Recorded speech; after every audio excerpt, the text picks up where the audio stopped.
Everyone, welcome to my YouTube channel. Myself any.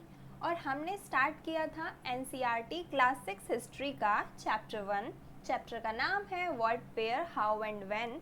इसके हमने 2 topic किए थे, जिसमें हमने सबसे पहले जाना था कि लोग कहाँ रहते थे। लोग रहते थे नदी किनारे और जंगलों में, और हमने उनकी डिफरेंट लोकेशंस देखी थी कि पूरे भारतीय उपमहाद्वीप में किस किस जगह पर लोग जंगलों के पास या फिर नदी के पास रहते थे।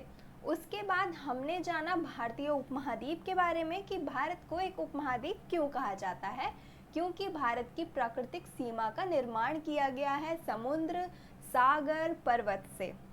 इसलिए हम क्या कहते हैं, भारत को एक भारतीय उपमहाद्वीप कहते हैं। अब हम चलते हैं अपने नेक्स्ट टॉपिक की तरफ, यानी कि चैप्टर के पार्ट 3 की तरफ। तो हमारे टॉपिक का नाम है लोग यात्राएं क्यों करते थे। ये क्वेश्चन है कि उस टाइम पे, यानी कि आज से हजारों साल पहले लोग यात्राएं क्यों करते थे। अगर मैं आज आपसे पूछूं, आज भी तो सब ट्रैवल करते हैं, यात्रा करते हैं, एक जगह से दूसरी जगह पर जाते हैं, एक देश से दूसरे देश में जाते हैं। किस किस लिए जाते हैं? एक तो जॉब के लिए, बिजनेस के लिए, घूमने भी जाते हैं, पढ़ाई के लिए भी जाते हैं, और मेडिकल पर्पस से भी जा सकते हैं। तो उसी तरह पहले के टाइम के भी कुछ रीजंस थे जिनकी वजह से लोग एक जगह से दूसरी जगह जाते थे और यात्राएं करते थे, जिसमें सबसे पहले है काम की तलाश में। काम की तलाश में लोग यात्राएं करते थे। कैसे? अब लोग, जैसे कि हम मान लेते हैं ये जगह है, ये एक भूमि है, यहाँ पर लोग रहते हैं, यहाँ पर नदी भी है और यहाँ की भूमि बहुत उपजाऊ है, तो यहाँ पर खेती करते हैं, बहुत टाइम तक खेती करते हैं। बहुत टाइम तक खेती करने के बाद यहाँ की जो ज़मीन होती है वो खेती करने योग्य नहीं रहती, यानी कि थोड़ी थोड़ी बंजर होने लगती है। तो लोग क्या करते हैं, इस ज़मीन को छोड़ देते हैं और फिर दूसरी ज़मीन पर, दूसरी किसी जगह पर चले जाते हैं जहाँ की भूमि उन्हें उपजाऊ लगती है, और फिर वो वहाँ पर खेती करने लगते हैं। तो इस तरह से लोग जो है काम की तलाश में एक जगह से दूसरी जगह पर जाते थे। फिर दूसरा जो लोग जाते थे, प्राकृतिक आपदाओं के कारण। प्राकृतिक आपदा के कारण, जैसे कि एक जगह पर लोग रहते हैं, वहाँ पर बाढ़ आ गई, तो बाढ़ आ गई या सूखा पड़ गया, भूकंप आ गया, तो फिर लोग उस जगह को छोड़कर किसी दूसरी सेफ जगह पर रहने के लिए चले जाते थे। तो इस कारण से भी यात्राएं होती थी। तीसरा हमारा पॉइंट है, सेना दूसरे क्षेत्रों में विजय प्राप्त करने जाती थी। राजा होता था, राजा की प्रजा होती थी, तो अगर राजा का ये पूरा इलाका है, ये राजा का यहाँ पे राज्य है, और राजा को अब एक दूसरा इलाका भी जीतना है, अपना पूरा राज्य बढ़ाने के लिए, ये भी एक इलाका है, ये भी एक राज्य है, जीतना है, तो राजा की सेना इन दूसरे राज्यों पर जो है आक्रमण करती रहती थी। तो जो सेना है उसको इस राज्य को छोड़ के इस राज्य के पास जाना होगा, तभी तो आक्रमण कर पाएंगे, या फिर इस राज्य के पास जाना होगा तभी तो आक्रमण कर पाएंगे। तो इस कारण भी सेना एक जगह से दूसरी जगह पर जाती थी और यात्राएं होती थी। अगला जो पॉइंट है, व्यापारी मूल्यवान वस्तुओं के लिए जाते थे।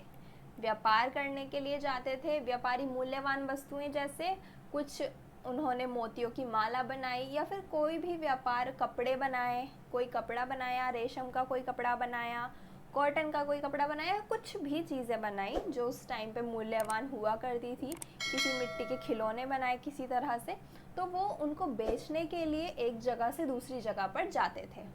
अगला पॉइंट है, धर्म गुरु लोगों को उपदेश या शिक्षा देने जाते थे।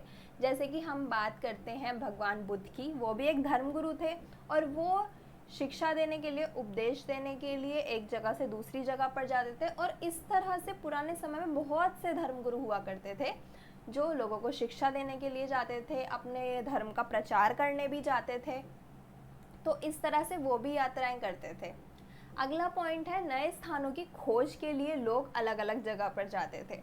इसका सबसे अच्छा एग्जाम्पल है, जैसे कि हमने पढ़ा है, वास्को डी गामा ने भारत की खोज की। तो वास्को डी गामा ने भारत की खोज नहीं की, वास्को डी गामा ने भारत तक आने वाले रूट की, रास्ते की खोज की थी। तो नए नए स्थानों को इस तरह से खोजने के लिए लोग जो है निकल पड़ते थे अपने घरों से, अपने देश से, अपने राज्य से, और इधर उधर यात्रा करते थे, जाते थे। तो ये सारे पॉइंट्स हैं जो अभी तक हमने समझे कि पुराने समय में, यानी कि आज से हज़ारों साल पहले लोग यात्राएं क्यों करते थे, तो वो इसीलिए करते थे। अब आज लोग यात्राएं क्यों करते हैं, हमने स्टार्टिंग में भी बात की थी। आज लोग यात्राएं करते हैं, घूमने के लिए भी जाते हैं, एजुकेशन के लिए भी जाते हैं, और मेडिकल पर्पसेस से भी जाते हैं, जॉब्स के लिए भी जाते हैं, बिजनेस मीटिंग्स में भी जाते हैं। तो इस वजह से आज यात्राएं होती हैं। तो यात्राओं के कारण लोगों को एक दूसरे के विचारों के बारे में जानने को मिलता है। जैसे कि अगर हम यूरोप जाते हैं, अमेरिका जाते हैं, तो हम वहाँ के बारे में जानते हैं कि वहाँ के लोग, हमें वहाँ के बारे में जानने को मिलता है कि वहाँ के लोग कैसे रहते हैं, वो कैसे बर्गर पिज़्ज़ा खाते हैं, किस तरह के वो कपड़े पहनते हैं।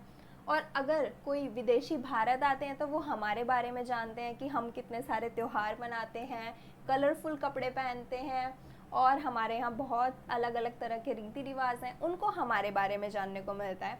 तो इसी तरह से जब लोग एक जगह से दूसरी जगह जाते हैं तो उन्हें बहुत सारे अलग अलग विचारों के बारे में जानने को मिलता है। और यात्रा और आवागमन से सांस्कृतिक परंपराओं को और समृद्ध किया गया है। जैसे कि हमारी सांस्कृतिक परंपराएं हैं, वो और लोगों को जानने को मिलती हैं। तो इस तरह से हम कहते हैं कि यात्रा करने के पहले भी बहुत फ़ायदे थे और आज भी बहुत फ़ायदे हैं कि हमें एक दूसरे के विचारों को जानने के लिए मिलता है, दोस्ती बढ़ती है लोगों में, दो देशों में, दो राज्यों में। तो आज के इस टॉपिक में हमने ये जाना कि लोग यात्राएं क्यों करते थे, और आज के टाइम पे यात्राएं क्यों करते हैं, और यात्रा करने से क्या क्या हमें बेनिफिट्स हो सकते हैं। तो आज के लिए इतना ही, मिलते हैं अगली वीडियो में अगले टॉपिक के साथ।